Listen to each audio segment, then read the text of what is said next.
Ladies and gentlemen, welcome to the LZ. So good to have you. And today I want to talk about something that I have been waiting to talk about for a long time. But I've just been waiting for the proper opportunity to do it because, I don't really like digging too deep into rumors that have, at least in my experience, for things that have highly disappointed me in the past. But if you're a Silent Hill fan like me, you know that recently in the last year or so, it's been heavily rumored that a new Silent Hill game has been on the way. But it's never really materialized into anything yet until lately. So there's plenty of evidence right now that's actually pointing to some very real possibility that Konami has not one, but two new Silent Hill titles on the way. The initial rumors were talking about this very thing, as a matter of fact, one proper reboot of the franchise, and of course something a little more in the veins of like a Telltale title, like The Walking Dead or The Wolf Among Us. And if you're like me and you deeply, deeply love Silent Hill and you were deeply affected by the breakup between Kojima and Konami and sitting around depressed waiting for Norman Reedus to text you back. And Silent Hill has been a touchy subject because it's such a great franchise to relive, and no other horror franchise has done quite what Silent Hill has done when it comes to talking about themes, atmosphere, artistics. Silent Hill, to me, really is the cream of the crop when it comes to horror games for so many reasons. So to the first game that's being rumored is actually the one that's actually carrying the most actual evidence that it seems to be true. Recently, a channel called The Great Debate posted a video discussing the very direct evidence that proves that Team Bloober are working with Konami in creating a new Silent Hill game. Team Bloober, if you're aware, they released recently an Xbox exclusive called The Medium, a game that actually just recently recouped all of its development costs in its first week, so largely a successful game. The Great Debate discusses this actually in detail, talking about Konami wanted proof that Team Bloober could actually develop a reasonably funded title and have it be successful, which, it seems the Team Bloober has done. The Great Debate also talk about troubles with The Medium, though, in that it wasn't a great game, even so much as thematically, that it doesn't handle or really actually mishandles things like mental illness and things like that, which, these days is really just not a good thing to do. Unfortunately, because it's one of the things that Silent Hill does great, actually, in how it sort of handles, really important themes in a good faith manner. So now that Team Bloober have actually shown that they can coherently develop a game that's actually successful monetarily, well, of course, Konami, when they see dollar signs, of course, they're interested, right?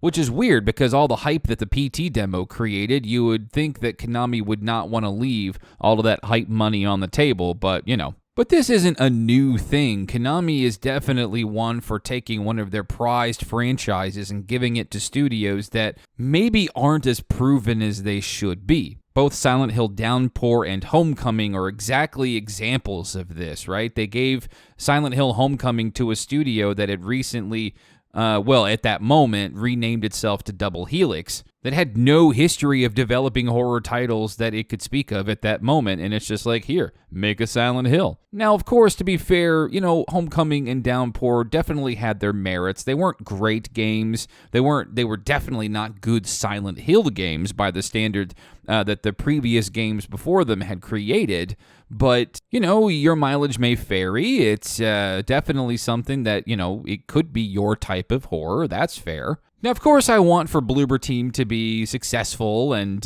make a great Silent Hill game, but that would obviously include them being masters at what Silent Hill accomplished, right? What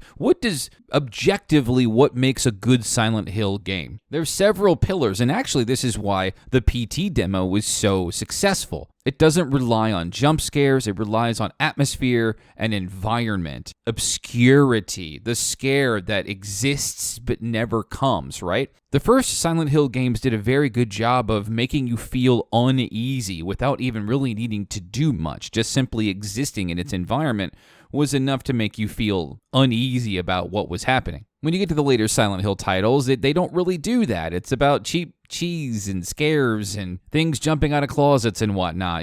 They're just not, they don't follow the proper formula. Not to sound like some elitist prick when it comes to Silent Hill, but Silent Hill is what it is because of this formula. It's what made it unique. It's why when people think about Silent Hill, they almost always unanimously talk about Silent Hill 2 and how it was a sort of mastercraft in how to handle the medium. So I've yet to see anything from Bloober Team that really does that effectively. So if this is the case, I really hope for the best for them. But now we get to the bigger news for the second Silent Hill title. Sources are saying that Konami has outsourced Silent Hill project to a prominent Japanese developer. Now, this excites me because the very fact that nobody does horror better than Japan does, in my opinion. You've got your Western type horror, your Freddy's, your Jasons, and those things don't really do anything for me. Those are, fun.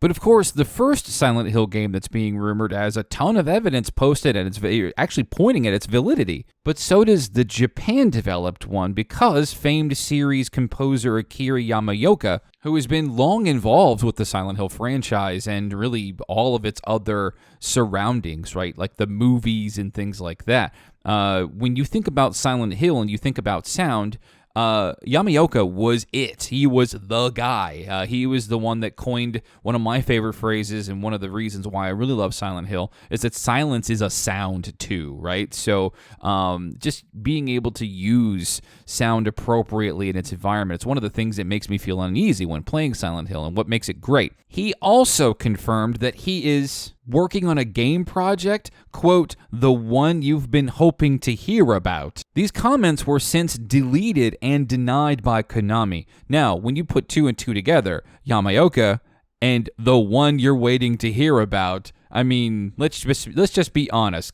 Yamaoka's done a lot of things, but he is Silent Hill. He is one of the OG Team Silent members. So if I'm hoping to hear about anything that Yamaoka is working on, there's nothing I would hope that he's working on that is not Silent Hill. Let's be honest. So these reportings are actually talking about these games being revealed this year, particularly the one being developed in Japan, being revealed in the summer. I am super excited, even if it's not the effort that we used to have. I can admit that my love for the old Silent Hill games probably has some degree of nostalgia, some level of rose-tinted glasses, so to speak, that, I'm a purist of sorts. I try not to be douchey about it, but it's something that I have high hopes for.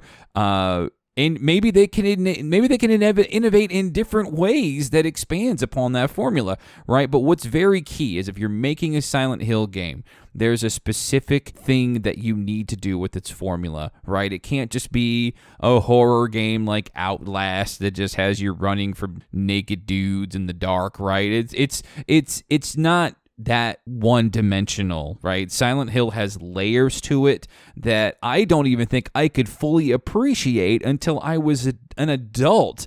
When I'm looking at breakdown videos from various YouTube channels that break down the details of why a thing is in a thing in Silent Hill, and it all makes sense and it all comes together. You can't just make a Silent Hill for the sake of making a Silent Hill. It needs to be proper Silent Hill, and the brand deserves it. Team Silent deserves it. And now that horror is trying to make a resurgence back as a genre after, the entire Gen 7, the Xbox 360 days, where horror games were largely foregone in an era where action and shooters were pretty much the preferred thing, it's nice to see them making a comeback in a way. It deserves it, right? You get the Resident Evil remakes and things like that, which were great games. Resident Evil 7 was one of my favorite games in that generation, if not my favorite, absolutely. And it was just, it's great to see horror making a comeback. So tell me what you think in the comments below. Are you waiting for a new Silent Hill game? Do you have hope that it's going to be a good game, especially from somebody like Team Bloober. I have not played the medium. I do not own an Xbox Series X, so I'm kind of holding off on really anything Xbox related until I can get a hold of a next-gen console. But let me know what you think. Like if video if it was useful and informational to you, and stick around, and I'll see you later.